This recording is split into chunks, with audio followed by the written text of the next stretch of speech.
Rizal Ramli dan Refli Harun kompak satu suara mendukung karena dianggap pada masa kepemimpinan Pak Jokowi Indonesia lemah, kemudian Indonesia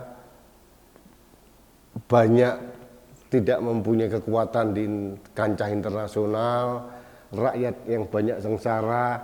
Ini kan narasi-narasi fiktif yang disuarakan oleh kelompok Barisan Sakit Hati.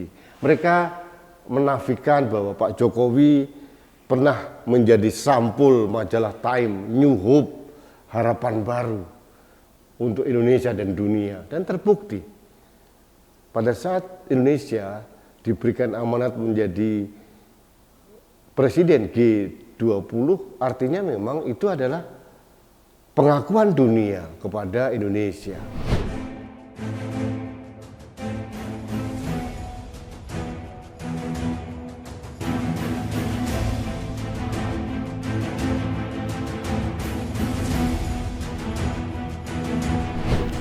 Halo sahabat Indonesia, kita bertemu kembali dalam Opini Rudy. Sahabat Indonesia, Rizal Ramli, Refli Harun, mungkin juga saya Didu, ini adalah orang-orang yang masuk dalam kelompok Barisan Sakit Hati. Rizal Ramli pernah ditarik oleh Pak Jokowi menjadi Menko Maritim, ternyata gagal. Akhirnya ya diganti, dianggap tidak berhasil. Kemudian Refli Harun sudah mendapatkan kenikmatan 5 tahun jadi Komisaris Utama Jasa Marga, kemudian dipindahkan ke Pelindo. Mungkin karena nafsu serakahnya ingin lebih lagi, dicopot marah. Akhirnya yang terjadi seperti sekarang.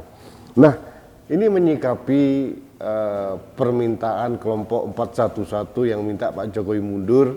Rizal Ramli dan Refli Harun kompak satu suara mendukung karena dianggap pada masa kepemimpinan Pak Jokowi Indonesia lemah, kemudian Indonesia banyak tidak mempunyai kekuatan di kancah internasional, rakyat yang banyak sengsara. Ini kan narasi-narasi fiktif yang disuarakan oleh kelompok Barisan Sakit Hati. Mereka menafikan bahwa Pak Jokowi pernah menjadi sampul majalah Time, New Hope, harapan baru untuk Indonesia dan dunia. Dan terbukti pada saat Indonesia diberikan amanat menjadi presiden G20, artinya memang itu adalah pengakuan dunia kepada Indonesia.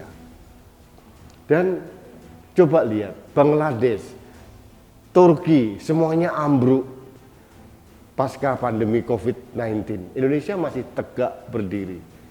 Jadi memang yang dikatakan oleh Rizal Ramli, Refli Harun ini lebih banyak provokasi kepada rakyat yang tidak menyukai Pak Jokowi. Mbok Yao mereka sabar gitu loh. Sabar kalau memang mereka tidak sependapat dengan Pak Jokowi, berikanlah kritikan yang membangun. Kemudian tahun 2024 mereka membangun kekuatan, kita berkontestasi secara fair gitu. Itu kalau orang waras gitu. Kalau intelektual yang waras harusnya melakukan seperti itu. Tapi kalau tidak, yang terjadi selalu membangun provokasi-provokasi, menciptakan hoax, terus mengamplifikasi omongan orang-orang nggak jelas gitu ya. Tapi ini yang lagu lama kan, sering selalu disuarakan oleh Rizal Ramli, oleh Refli Harun, dalam bentuk apapun lah. Awalnya kasus ijazah palsu, Refli Harun pun juga mendorong Bambang Trimulyono, malah mewawancarai.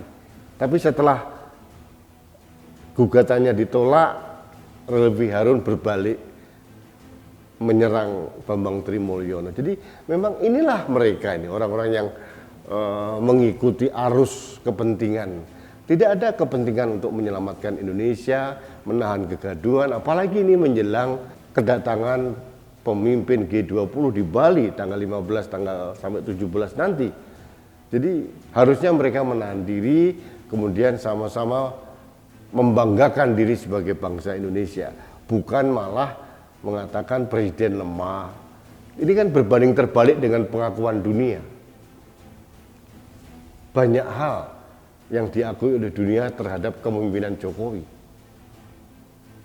Tapi saya sih tidak kaget, tidak bingung. Ya memang beginilah cara mereka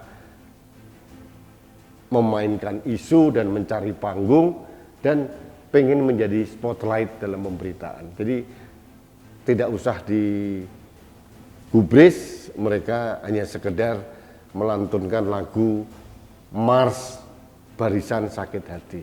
Itu saja. Baik sahabat Indonesia, terima kasih. Kita tetap tegar, mendukung pemerintah yang sah. Kita ikuti semua arahan dari pemerintahan negara, sehingga kita menjadi bangsa yang besar, bangsa yang beranjak maju. Itu yang ingin saya sampaikan. Baik sahabat Indonesia, kita bertemu kembali dalam Opini Rudi selanjutnya. Salam satu Indonesia, salam Pancasila, saya Rudi S. Kamri.